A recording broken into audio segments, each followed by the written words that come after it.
Olá, bom dia. Bom, meu nome é Vânia Matoso, sou nutricionista. Vamos falar um pouquinho sobre intestino-cérebro, né? Eu sempre brinco com vocês que o intestino é um grande fofoqueiro, então tudo que acontece no intestino é comunicado para o cérebro e vice-versa. Então, a primeira coisa que a gente pensa, né, quando a gente fala de saúde intestinal ou qualquer coisa relacionada à saúde, tem a minha frase que a nutrição não trata tudo, mas sem a nutrição a gente não vai tratar nada. Todo mundo aqui é nutricionista, majoritariamente nutricionista. Quem é nutri? Majoritariamente, né? Estamos em casa. Então, a gente sabe que a nutrição é mesmo a base, né, de uma vida saudável, que sem ela fica difícil a gente estabelecer qualquer processo de saúde, de longevidade, de controle de inflamação. Então, a gente sempre vai ter que falar da nutrição, de vitaminas, de minerais, quando a gente pensa também em saúde cerebral. Então, quando a gente fala da cognição por si só, né, o que é a cognição? São processos mentais que são frequentemente associados às nossas capacidades. Capacidade motora, capacidade de se expressar emocionalmente, de lidar com algumas adversidades, de reter informações, funções táteis, funções motoras. Então, é importante que a gente lembre que a cognição ela vai diminuir à medida que a gente envelhece, por conta da neuroinflamação, isso é o esperado. Um outro ponto importante é que, à medida que a gente envelhece, a gente tem dois pontos principais de perda, que é a velocidade de processamento e memória. E isso a gente observa, né, ali a partir dos 60 anos, a gente tem um declínio cognitivo bem importante. Mais de 50% das pessoas com mais de 60 anos referem esse declínio cognitivo, que é esperado, mas pode ser freado, né? Então, quando a gente pensa em cognição, saúde mental, existe um link que é o mais falado, mais estudado na evidência científica, que é a inflamação. Então, se você tiver que sair daqui com uma única informação, lembrem que toda vez que eu falo de perda cognitiva, eu estou falando de inflamação. E controlar os processos inflamatórios é super importante para que eu preserve essa capacidade neuronal e cerebral do nosso paciente. Agora, quando a gente pensa em inflamação, inflamação é ruim? Não, né? Inflamação é vital. O que não pode acontecer é um desequilíbrio da balança, onde eu tenho mais inflamação e eu não consigo mitigá-la com os estímulos anti-inflamatórios. Mas eu não posso dizer que inflamar é ruim, tá? Então, saúde cognitiva é esse desenvolvimento e preservação dessa cognição multidimensional. Porque cognição é mais do que uma única coisa, né? Então, essa saúde cognitiva multidimensional que fala muito sobre nossas conexões sociais. E quando a gente fala de cognição, a gente fala muito dessa troca de pertencimento, de estar em comunidade. A gente fala de animais, a gente fala de família, porque tudo isso é importante para a nossa saúde cognitiva. A gente fala desse senso contínuo de propósito, porque à medida que a gente envelhece, a gente perde o senso de propósito, né? Então, quando a gente coloca, por exemplo, outros ativos, animais, netos, religião, é importante para manter esse senso de propósito, né? E, de forma geral, habilidades para a gente conseguir funcionar de forma independente. Cognição é independência, é igual a músculo.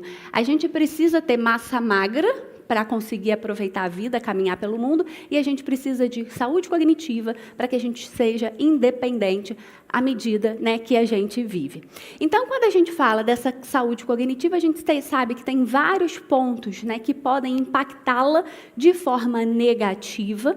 Então, a gente já falei da idade, né, desse processo de envelhecimento, que a gente sabe que existe perda cognitiva, doenças, né, então doenças, patologias pré-existentes poderiam levar também a uma perda cognitiva justamente por esse boom inflamatório que a gente conhece, transtornos de humor, e hoje em dia é cada vez mais comum, pessoas depressivas, né, extremamente ansiosas, somos o país mais ansioso do mundo, né? Então, a gente vai ter que trabalhar muito isso em consultório. Quem trabalha com saúde intestinal, como eu, sabe o quanto os pacientes estão ansiosos e quanto está difícil a gente segurar essa ansiedade na nossa prática clínica, né? A gente também fala aqui de abuso de substâncias, né? Então, tabaco, álcool e drogas recreativas que levam a uma perda cognitiva. doenças pré-estabelecidas, como eu falei, e o estilo de vida, né? E estilo de vida, a gente sempre vai falar de nutrição. Então, a gente incentivar a prática de atividade física, a gente incentivar uma dieta com uma característica anti-inflamatória versus uma dieta ocidental, que é o que é seguida atualmente, vai ser super importante para a nossa saúde cognitiva. Então, dieta, atividade física, tabaco, né? E o consumo de algumas substâncias como álcool e drogas recreativas são fatores modificáveis. E a gente pode focar nisso, porque eu falei que a perda da saúde cognitiva está associada ao envelhecimento, mas os nossos jovens estão submetidos a um estilo de vida que os nossos avós não estavam, né? Então, hoje em dia, eles usam aquele cigarro, Viper, sei lá como é que chama, né? Eles estão mais próximos, né, do consumo de álcool. Então, como é que vai ser essa cognição? Como é que ele vai ser lá aos 60, 70, 80 anos, né? Possivelmente piores do que a gente está hoje, tá? Então, esse declínio cognitivo, ele acontece com o decorrer, né, do envelhecimento, porque eu sempre brinco nas minhas aulas, gente, que envelhecer é inflamar. Quando a gente envelhece, a gente inflama. Por quê? Porque o sistema imunológico envelhece junto com a gente. Seu sistema imunológico tem a sua idade. O sistema imunológico de uma mulher de 60 anos tem 60 anos. Então, a capacidade desse sistema imunológico de produzir substâncias anti-inflamatórias já é diferente de um adulto jovem, por exemplo. Então, envelhecer é inflamar, mas está tudo bem, né? Envelhecer é o que acontece quando a gente tem sorte, né? Então, a gente quer envelhecer, mas envelhecer bem, né? E como é que acontece esse processo, então, de declínio cognitivo, de perda de cognição? Então, como eu falei para vocês, quando a gente vai envelhecendo, a gente é submetido ao que a gente chama de imunossenescência. É o envelhecimento da nossa resposta imunológica. Quando eu falo de imunossenescência, eu estou falando de aumentar radical livre, de aumentar SASP, e com isso eu vou levar invariavelmente ao aumento de estresse oxidativo e o aumento do que a gente chama de inflammaging, que é essa característica inflamatória crônica, né, de baixo grau, mas que ela está ali, constante no nosso corpo. Então, eu tenho uma imunossenescência, essa imunossenescência leva a um envelhecimento vascular, uma inflamação vascular. Essa inflamação vascular vai levar a uma neuroinflamação e essa neuroinflamação vai levar a um declínio cognitivo.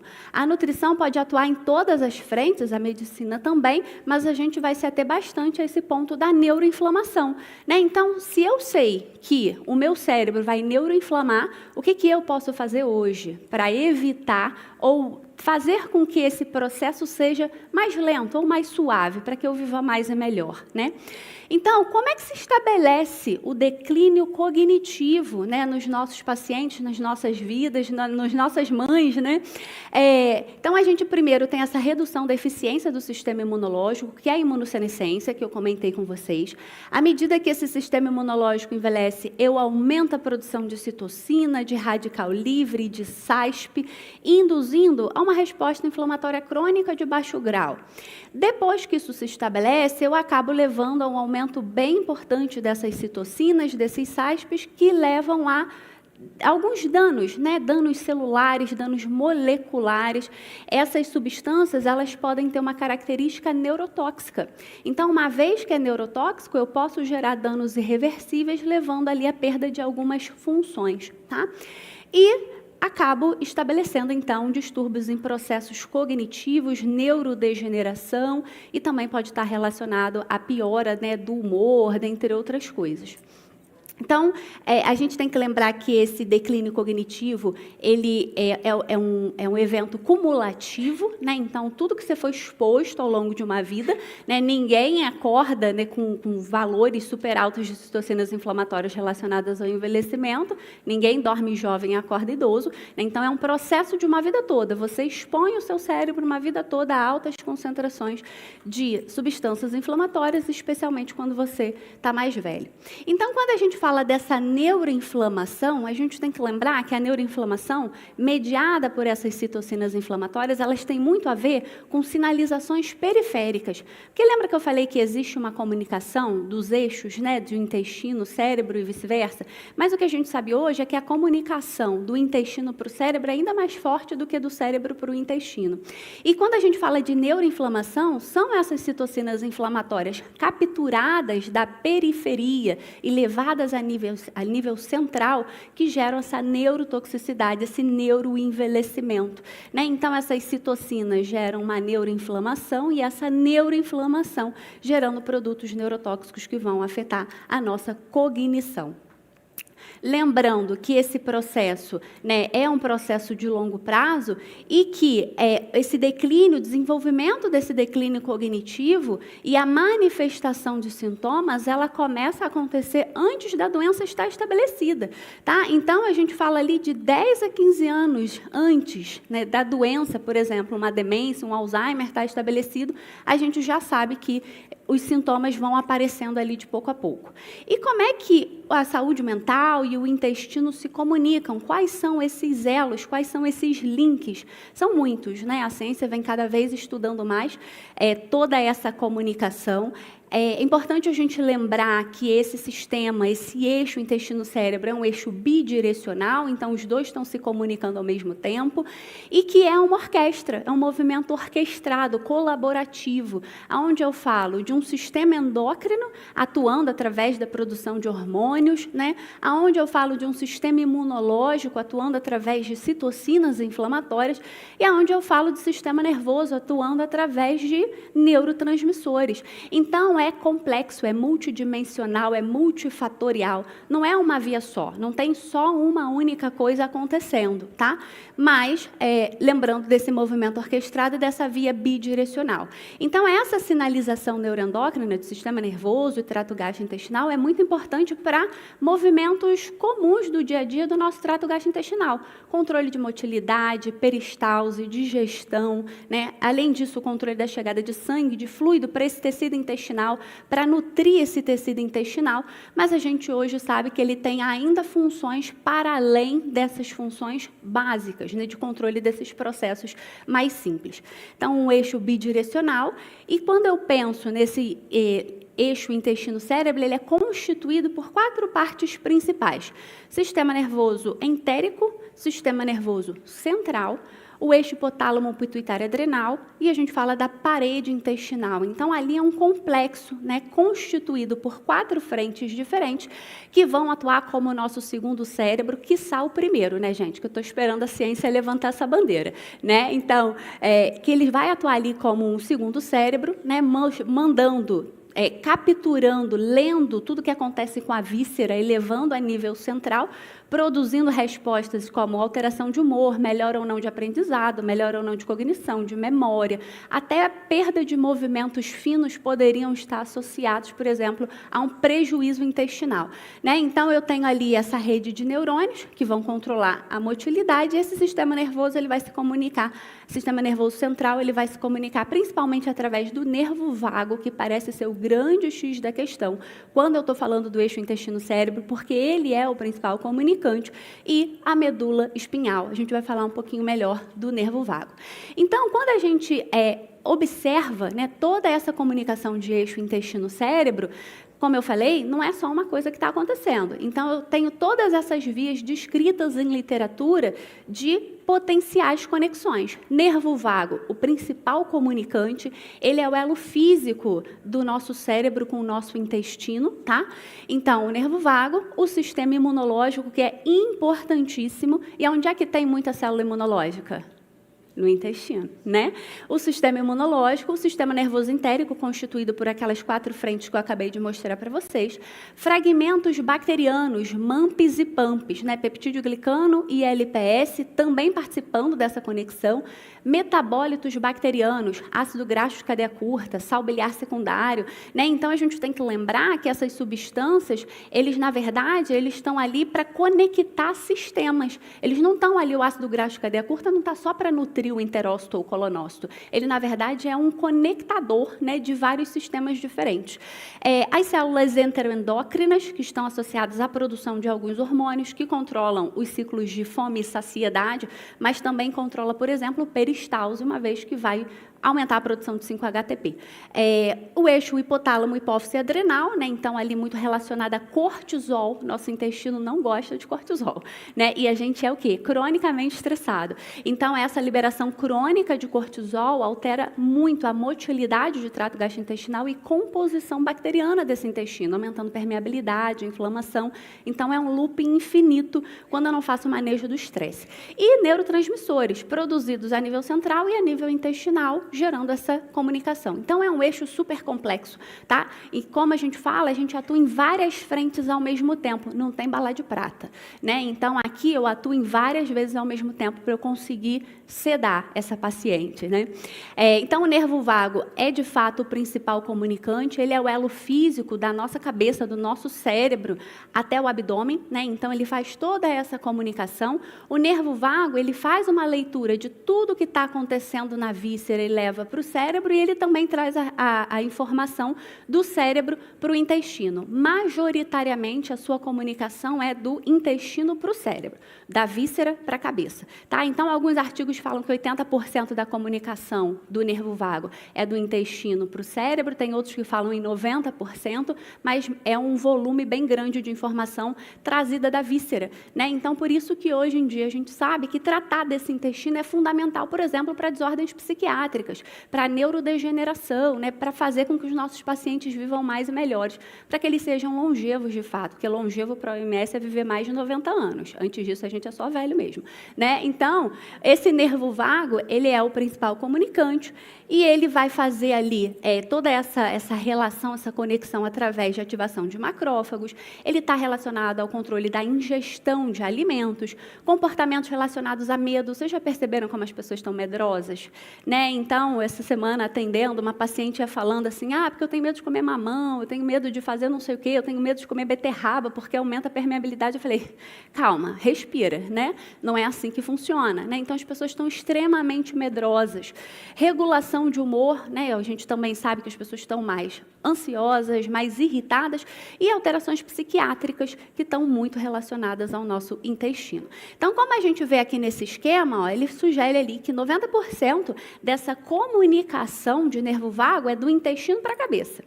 E a víscera gosta, né, intestino gosta de gente feliz, né? Então, eu falo isso para os meus pacientes. O intestino gosta de gente feliz, gosta de gente calma. Sabe por quê? Porque o nervo vago, ele não controla só o sistema gastrointestinal, não. Ele controla tônus respiratório, tônus imunológico, tônus cardiológico, né? Então, ele gosta quando a gente faz técnica de relaxamento. Olha aí que maravilha, né? Então, hoje em dia, eu mando para as minhas pacientes playlist de meditação. Vamos meditar, né? Vamos falar coisas boas pela manhã.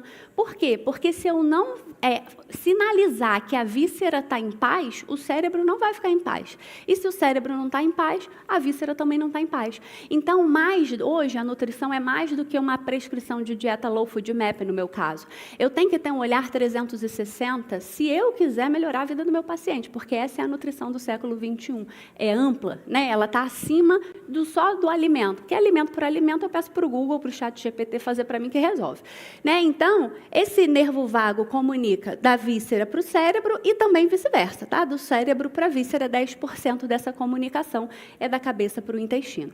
Lembrando que esse nervo vago responde a muita coisa, inclusive a nutrientes dietéticos, responde à microbiota, ele interage diretamente com a microbiota e também gosta de técnicas de relaxamento. O intestino gosta de yoga, meditação, espiritualidade, tá? A gente tem cada vez mais isso descrito em literatura científica. Então, o nervo vago é essa conexão física entre o cérebro e o intestino, a conexão real, física, né?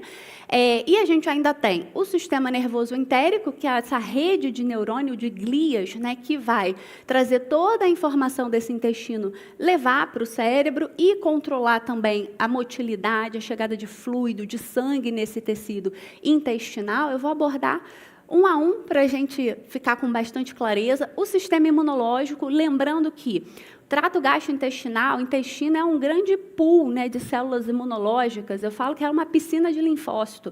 Então, ali eu tenho um volume tão grande, a gente sugere 80% da nossa imunidade está em trato gastrointestinal.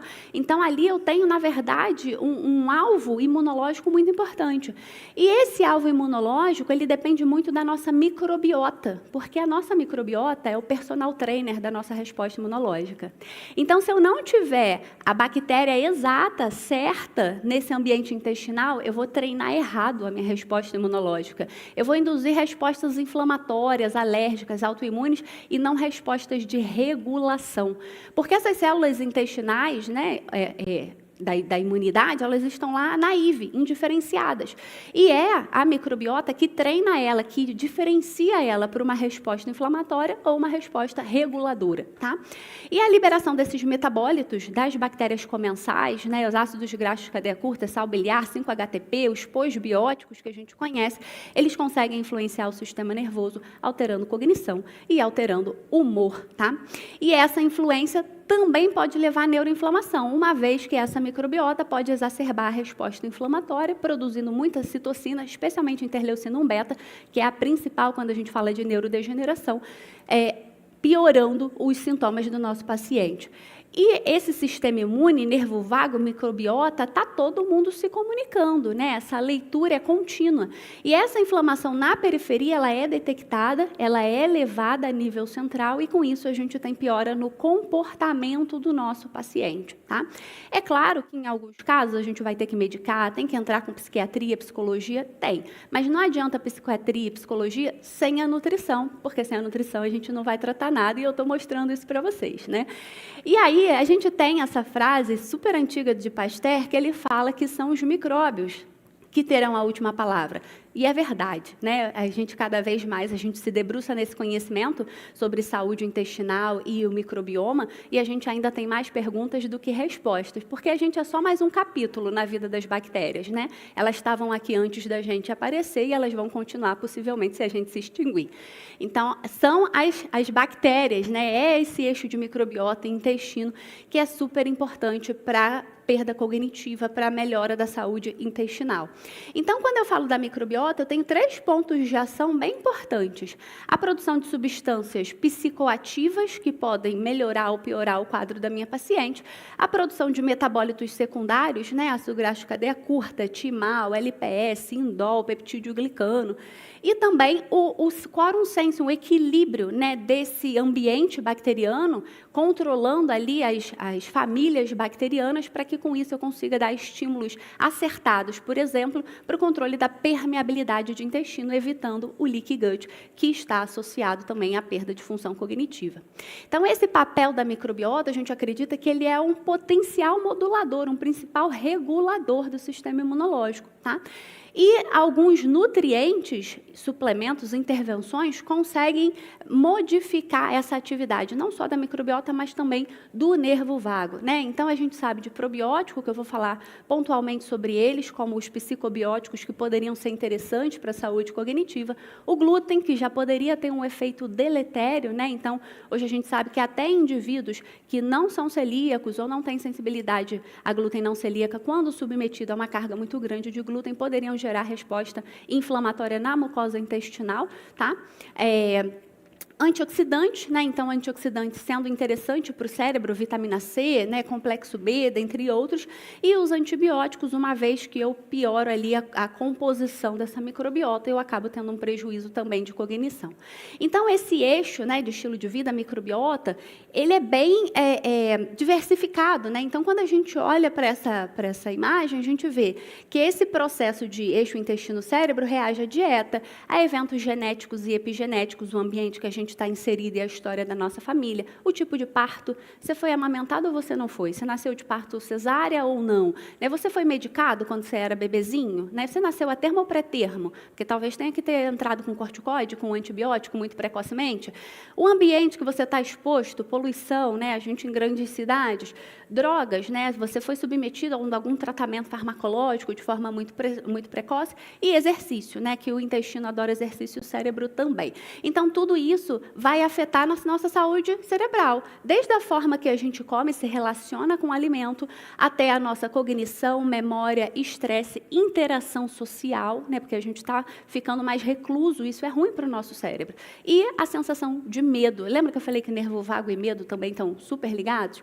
Então, os probióticos, eles podem ser interessantes, pensando nessa comunicação de intestino-cérebro, não só fortalecendo a barreira, controlando a inflamação, mas produzindo metabólitos com atividade central que poderiam ser benéficas para esse sistema neuronal, né? Fazendo também a imunomodulação através da produção de algumas substâncias que a gente chama de imunomodulinas, tá? Então, assim, o que a gente vê hoje na evidência científica, um dos mais estudados, por exemplo, é a L-reuteri, mas é óbvio que uma andorinha só não faz verão, né? E que probiótico é perfume, que ninguém tem que passar perfume antes de tomar banho.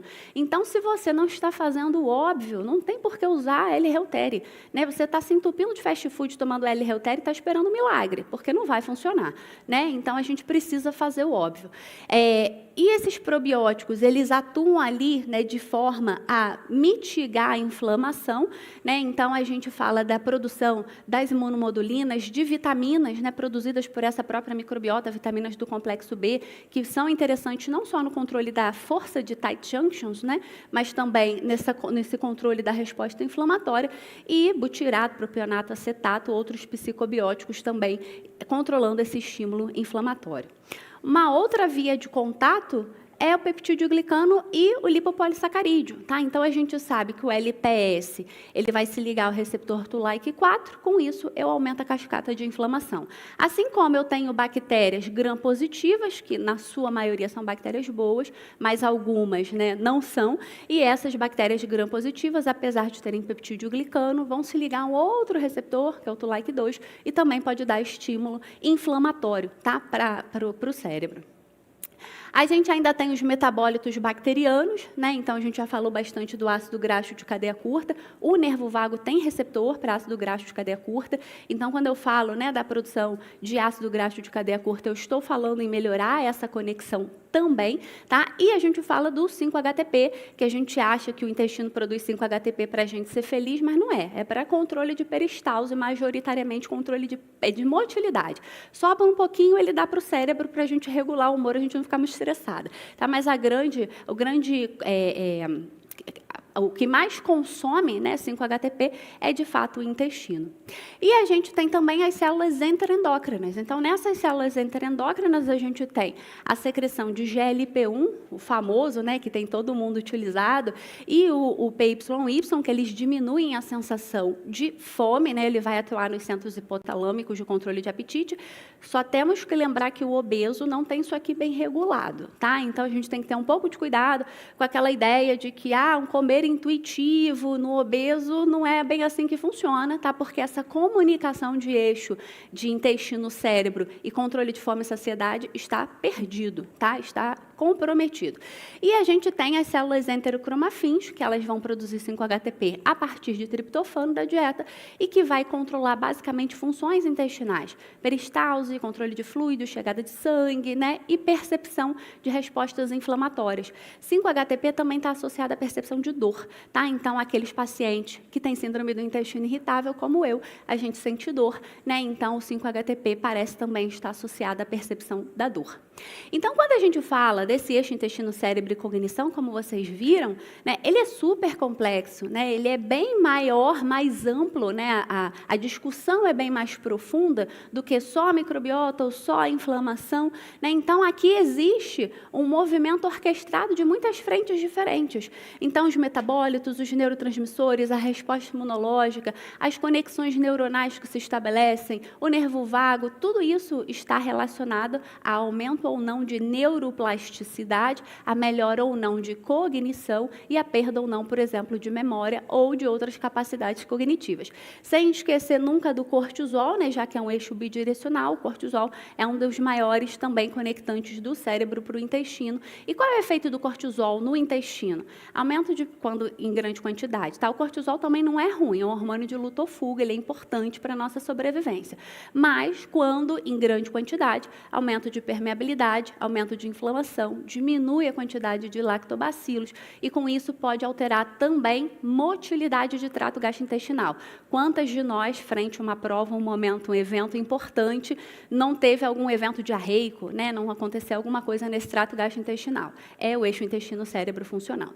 Bom, além além do eixo intestino-cérebro, a gente já falou bem dessas citocinas, a gente tem que lembrar do estado nutricional e o padrão alimentar, além de nutrientes e exercício, porque todos eles, dentro dessa resposta de estilo de vida, devem ser contemplados. Uma coisa que a gente tem que observar na nossa prática é a obesidade. Tá? A obesidade está muito relacionada a déficit cognitivo. Por quê? É uma chuva de inflamação. Né? E tudo que eu falei aqui estava relacionado ao quê? À inflamação. Mais adipocina, mais citocina inflamatória, eu posso ter ali um prejuízo de aprendizado, de memória, né? De funcionamento executivo, execução de tarefas simples do dia a dia e também maiores chances de desenvolver doenças neurodegenerativas. Então, o aumento do IMC, o aumento de circunferência abdominal, deve ser algo tratado dentro do nosso consultório, né?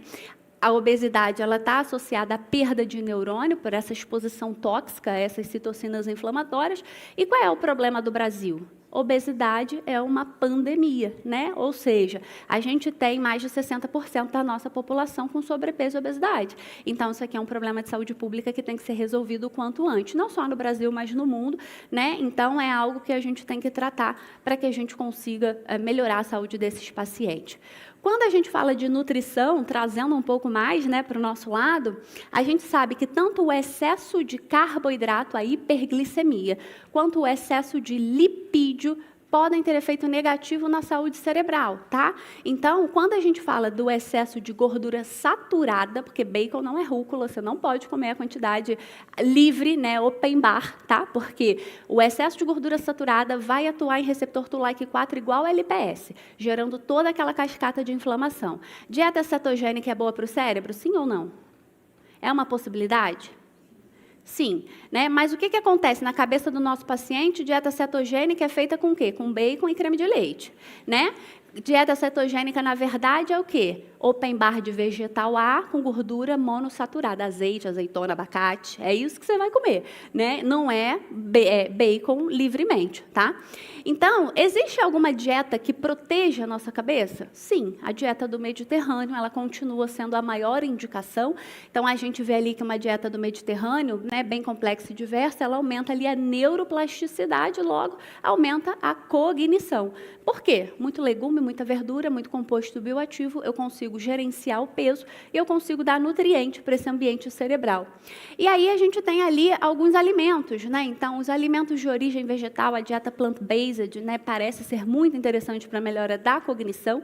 Então, a gente tentar consumir mais proteínas de origem vegetal, os peixes gordurosos, né, porque melhora a atenção, a melhor memória visual, melhora verbal. O problema é encontrar o tal do peixe, né, que não esteja contaminado, mas que é uma possibilidade, Abacate, aí, da dieta cetogênica. Abacate, frutas vermelhas e o azeite, né, essa gordura monossaturada, bem protetora contra a inflamação.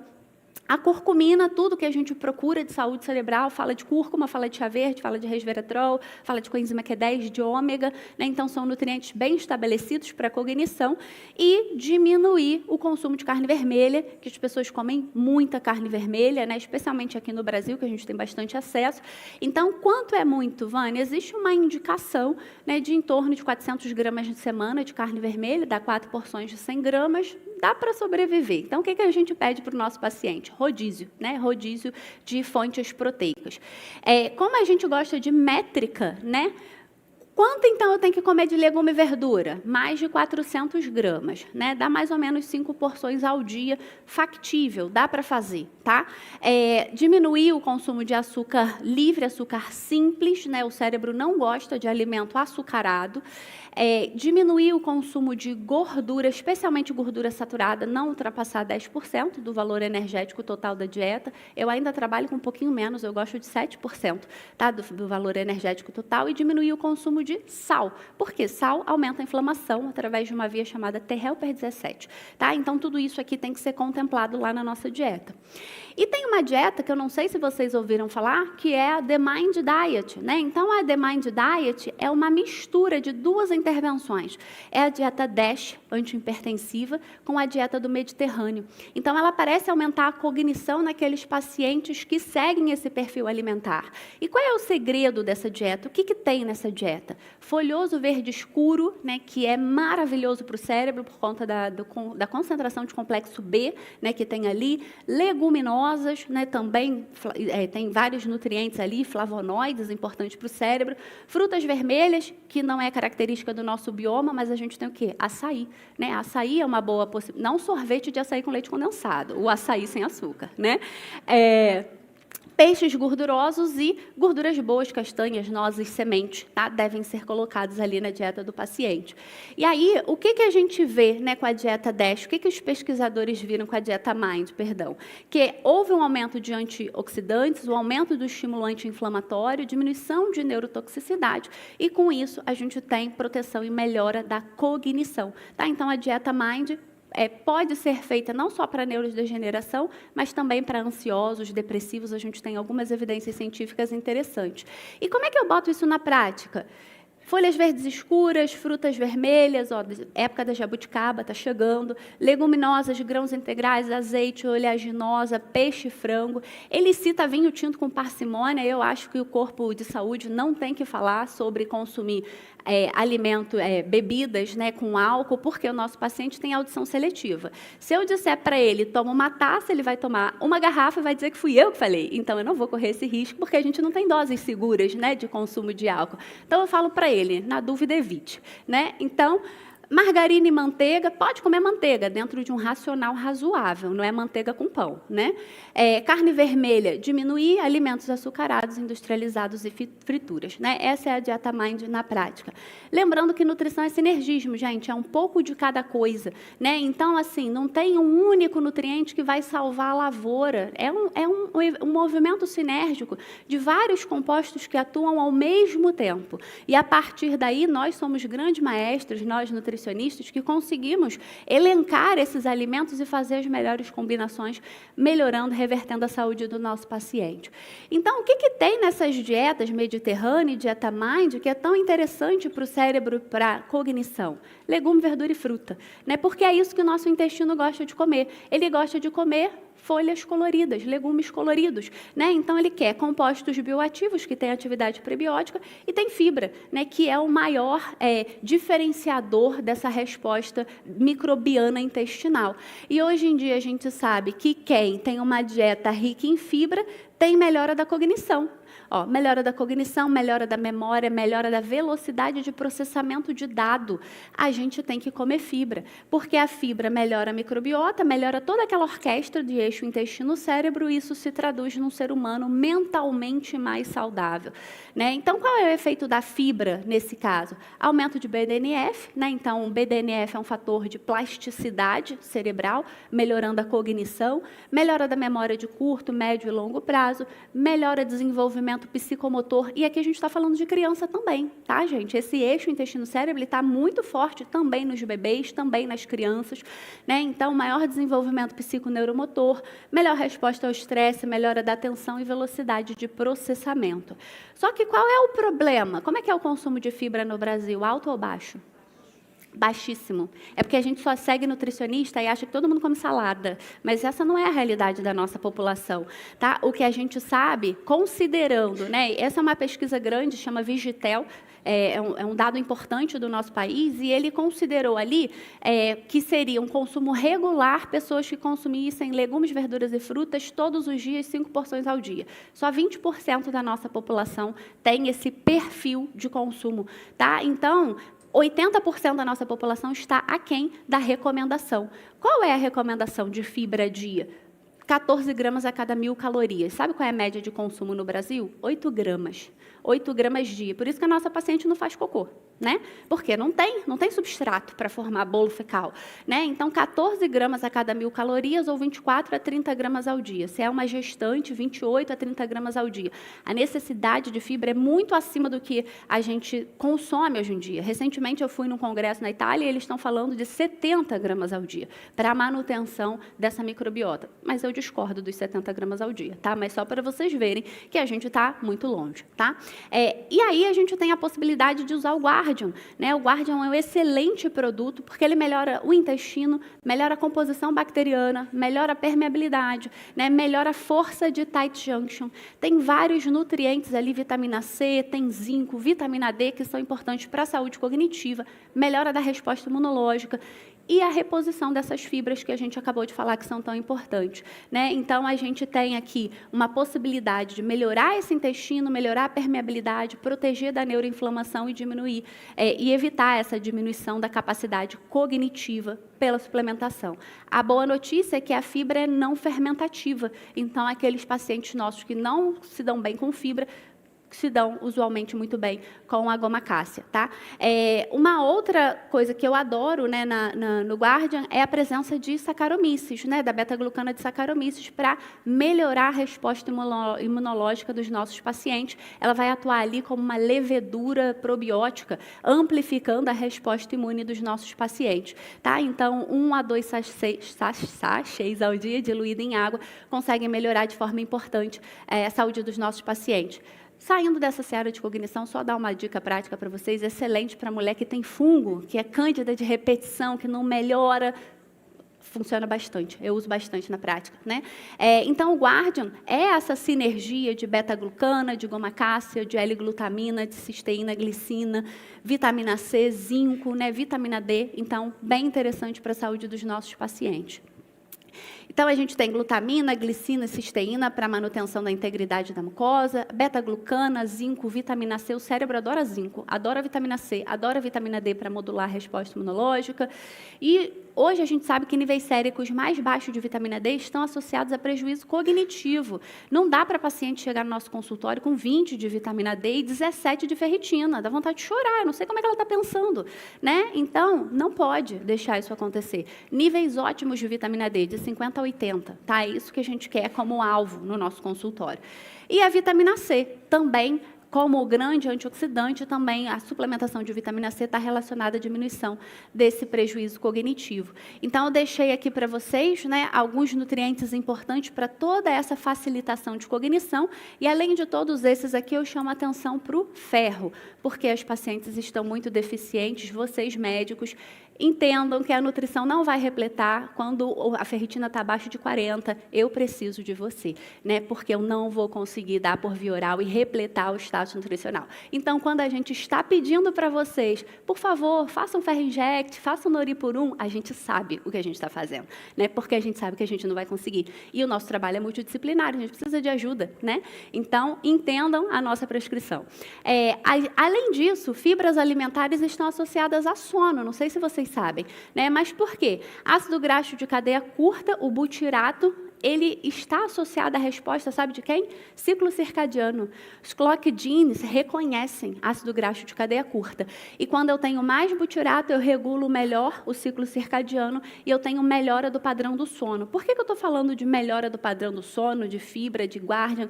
Porque quem não dorme não tem memória, né? Porque se você não dorme, vide quem é mãe, passa a noite acordada com a criança, no dia seguinte não sabe nem o próprio nome, né? Então, se você não dorme, você não tem cognição e você não fixa a memória, você não fixa o que você aprendeu ao longo do dia, tem que dormir, tá? E aí uma possibilidade é a gente usar o lançamento, né, da Central Nutrition, os LIPS, que também pode ajudar muito a melhorar a qualidade do sono, especialmente em mulheres. Mulher tem muita dificuldade de dormir, especialmente as ansiosas, tá? E a gente também pode e deve suplementar com vitaminas, né, minerais, que estão associados também à melhora desse processo cognitivo. O NeuroHealth, né, atuando na saúde cerebral, na neuroplasticidade, na biogênese mitocondrial, melhorando a performance cerebral dos nossos pacientes, né, então ativando conexões cerebrais, amplificando memória, aprendizado, não só para quem é idoso, né, mas para a gente que tem essa necessidade muito grande de cognição, de estudo, é uma super possibilidade o NeuroHealth, né, então melhorando a neuroinflamação, dando energia para a mitocôndria, né, e modulando a produção desses neurotransmissores que são super importantes para a nossa cognição. Então, também é o efeito sinérgico, né, para concentração, redução do estresse, criatividade e humor. E, por fim, mencionar pontualmente, né, a necessidade do exercício físico, porque não dá para ser sedentário em 2024, a gente precisa fazer exercício físico, porque o exercício físico, né, ele melhora toda a nossa saúde intestinal, logo vai melhorar a nossa cognição, vai melhorar o estresse e tudo mais. Não esquecendo de um ponto importante, os nossos pensamentos são nossa grande fonte de estresse. Controle seus pensamentos, gerencie seus pensamentos e faça um follow terapêutico, né? Ou seja, tá seguindo alguém no Instagram que está te dando nervoso, ansiedade, depressão, vontade de chorar? Deixa de seguir. Unfollow terapêutico, né? Então eu falo para as minhas pacientes, para de seguir. Se eu estiver te dando nervoso, para de me seguir também, tá? É unfollow de terapêutico, porque essas pessoas, elas passam o dia todo consumindo informação, chega no nosso consultório desesperada e eu falo para ela, para de seguir. Agora você só vai ver coisa fácil, é crochê, viagem, keeping up with the Kardashians, qualquer coisa, né? Unfollow terapêutico em quem te dá ansiedade, né? E como é que a gente cuida então da cognição hoje e no futuro? Porque eu tenho que decidir isso hoje, tá? Não é lá na frente não, fazendo escolhas. Porque saúde é protagonismo, né? Então quando a minha paciente me pergunta, o que eu posso tomar para ter cognição, para ser feliz, para isso, para ter saúde intestinal? Decisões. Porque uma decisão muda tudo, né? E eu preciso que você decida fazer o que tem que ser feito, mesmo quando você está com preguiça, com sono ou qualquer outra coisa, né? A vida vai te convidar a decidir. Então, quando a vida te convidar, decida, porque quem decide não sofre. Então, eu termino falando que a nutrição não trata tudo, mas sem a nutrição não tratamos nada. Não é puxando sardinha para o meu lado, a gente mostrei para vocês. Muito obrigada.